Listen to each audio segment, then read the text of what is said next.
I heard you need a review of your Ottawa ankle rolls. Don't worry, my son, I got you covered. First, the patient will experience bony tenderness along the distal 6 centimeters of the posterior fibula or the tip of the lateral malleolus. They'll also experience bony tenderness along the distal 6 centimeters of the posterior tibia or the tip of the medial malleolus.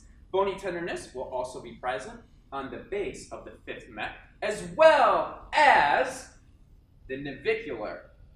The patient will also be unable to weight bear immediately after injury and take 4 steps at their initial evaluation. Hi, Lucian and Robert here. We're going to demonstrate a test item cluster for patients that will respond to some spinal stabilization. First, they must be less than 40 years old, such as Robert here. Next, they will present aberrant movement. So Robert, pick this marker off the ground for me.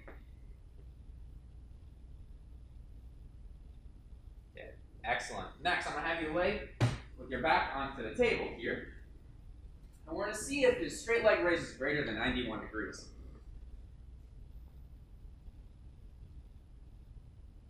Which it is not. Next, we'll perform the prone instability test. So I'm going to have you flip onto your stomach, bring your hips all the way to the edge of the table down here. Good. Next, hold onto the table as you lift your legs up off the ground. Good. Hold it there. Any pain with that? Yes. Okay. Next, I'm going to apply some pressure onto the lumbar segment and have you repeat that motion again. Now bring it back down.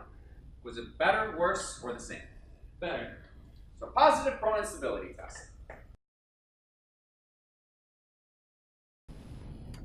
Do you enjoy lumbar manipulations?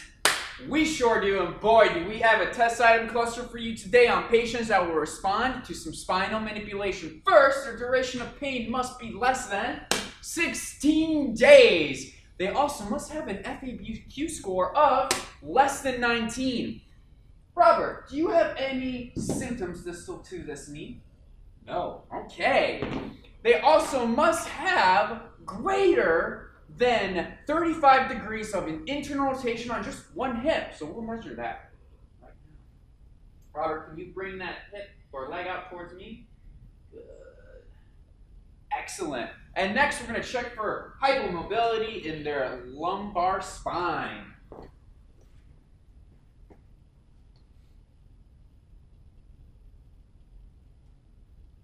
Oh, yeah, that's stiff. Did you ever wonder if there's a low specificity or low sensitivity test to check for meniscus tears? Well, there is, and I'm about to demonstrate the McMurray.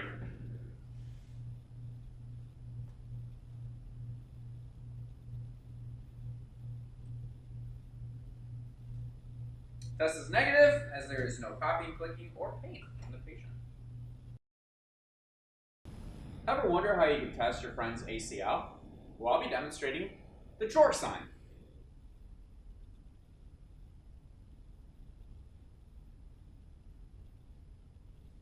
There you have it. I will be demonstrating the prone femoral nerve potential test. We're going to take the patient's heel, bend the knee, bring it to their buttock. If symptoms are not reproduced, we will then stabilize the pelvis and extend at the hip while the knee is still bent. He is negative. Ever wonder if there's a test item cluster for patients that have hip away?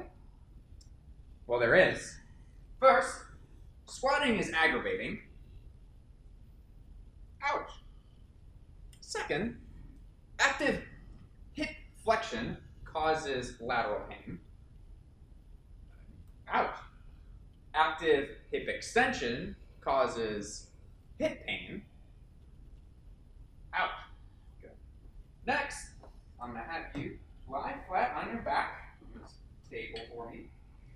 And we'll see if they get any groin or lateral plane with the Scour and adduction test.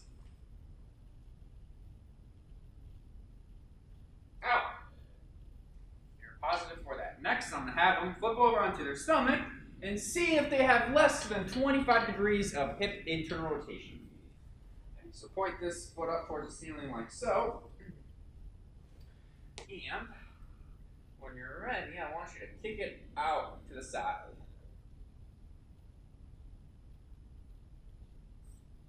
And there you have it, my friend.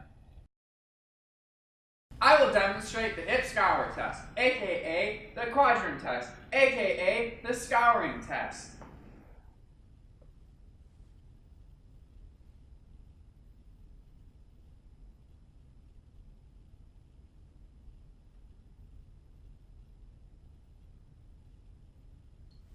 Any pain with it?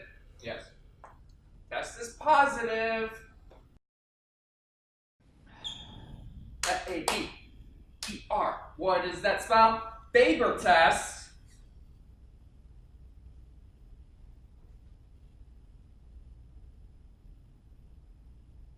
Any pain with that? Nope. Test is negative.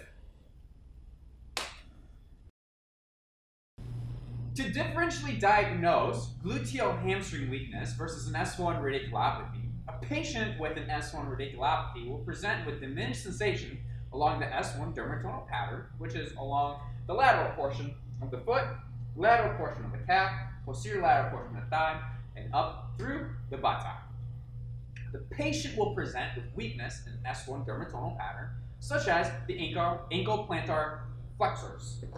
We'll test that. The manual muscle test. So push down to my hand. 1, 2, 3, 4, 5. Next, they will also present with diminished tendon reflex. The patient that is experiencing isolated weakness of the hamstrings and gluteal region musculature will not experience any type of neurological signs such as diminished reflexes, sensation, or weakness along the S1 dermatonal pattern.